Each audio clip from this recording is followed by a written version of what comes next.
जय हिंद साथियों, स्वागत है आपका self study classes with Sumit Jain YouTube channel में। दोस्तों, हमारा जो सीरीज चल रही है वो चल रही है दोस्तों डाउट्स की। डाउट्स वाले प्रश्न जो होते हैं उनको क्लियर किए जाते हैं इस सीरीज के दौरान, ठीक है। ऐसे ही दोस्तों आपको सेल्फ स्टडी क्लासेस ऐप में भी डाउट्स क्लियर और दोस्तों ट्रिकी वीडियो, विस्तृत अध्ययन वाले video, tricky topic wise test, ये सारी चीजें मिलती हैं। आपको करना क्या है कि self study classes app download कर लेना है प्ले स्टोर से, ठीक है।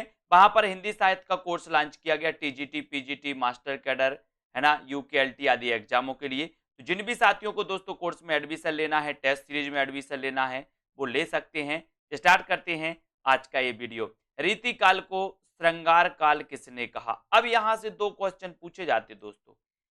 कंफ्यूज होते लोग कि श्रृंगार काल मिश्र बंधु ने कहा या दोस्तों विश्वनाथ ने कहा, है ना, विश्वनाथ प्रसाद ने कहा। यहां पर आपको कंफ्यूजन होता है, ये विश्वनाथ, ठीक है।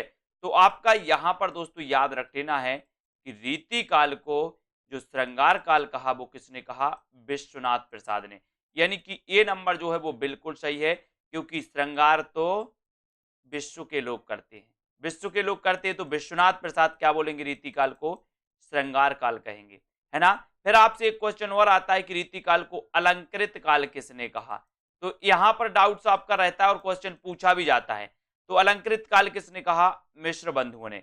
अलंकृत काल कहा है मिश्र बंधुओं ने, और दोस्तों श्रृंगार काल कहा है विश्वनाथ प्रसाद ने, ठीक है। तो डाउट्स आपका क्लियर हो गया।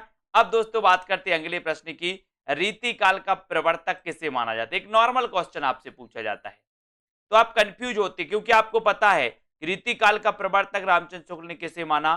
चिंतामणि को। श्याम सुंदर दास ने किसे माना? केशव दास को।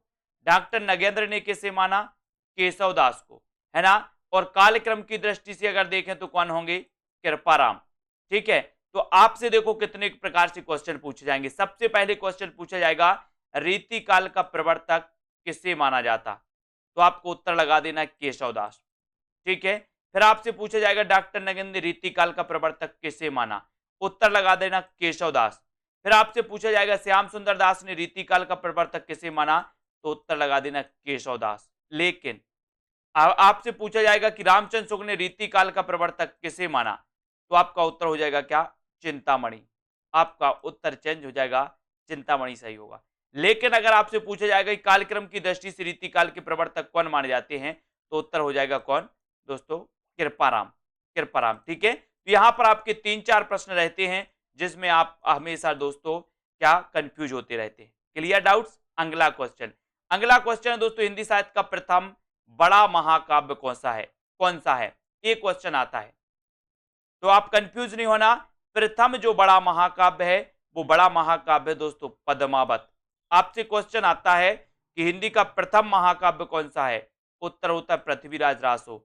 लेकिन आपसे क्वेश्चन आता है कि हिंदी का प्रथम प्रमाणिक महाकाव्य कौन सा है?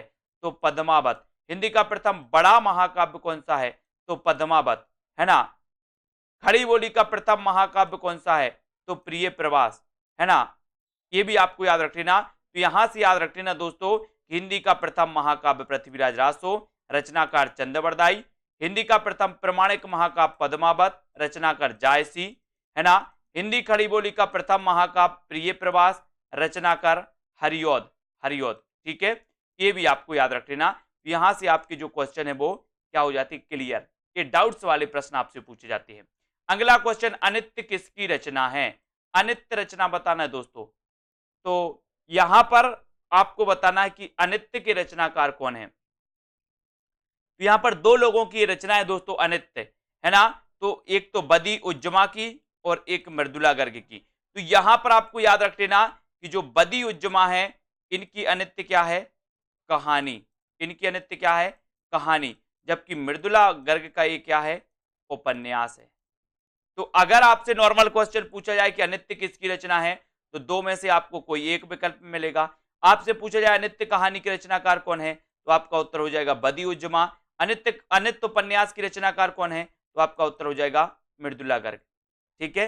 ये आपको याद रख लेना। बदी उज्जमा की अनित्य कहानी है, मृदुला गर्ग की अनित्य ये क्या है? उपन्यास है, ठीक है। अगला क्वेश्चन देख लेते हैं दोस्तों। पीली आंधी उपन्यास किसका है? अगर इस प्रकार से क्वेश्चन आपका आता है, पीली आंधी उपन्यास, तो मैंने कई बार आपको बताया, बोले सर जब सरसों फूलता है खेतों में, खेतन में जब सरसों फूलता है तो ऐसा लगता है मानो पीली आंधी आ गई हो। कहां पे? खेतन में। खेतन में तो खेतान। पीली आंधी कहां आती है? बोले सर खेतन में। तो ये पीली आंधी उपन्यास किसका होगा?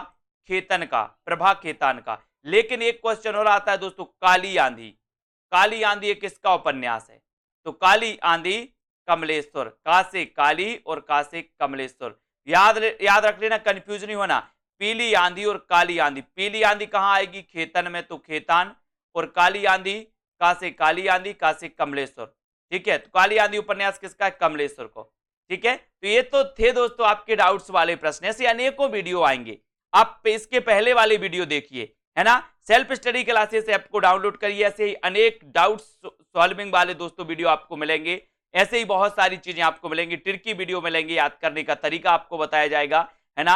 विस्तृत अध्ययन वाले वीडियो मिलेंगे, टॉपिक वाइज टेस्ट भी मिलेंगे। तो जिनको भी कोर्स में एडमिशन लेना है वो कोर्स में एडमिशन जरूर लें दोस्तों, और वीडियो को लाइक करके अपने मित्रों तक शेयर जरूर करें। आपको करना क्या है, प्ले स्टोर पे जाना है, सर्च करना है सेल्फ स्टडी क्लासेस, पूरा सेल्फ स्टडी क्लासेस पूरा लिखा होगा, वो ऐप डाउनलोड कर लेना है, और कोर्स जिनको लेना है वो एडमिशन लेकर के अपनी तैयारी स्टार्ट कर दें। वीडियो को लाइक शेयर जरूर करें। जय हिंद।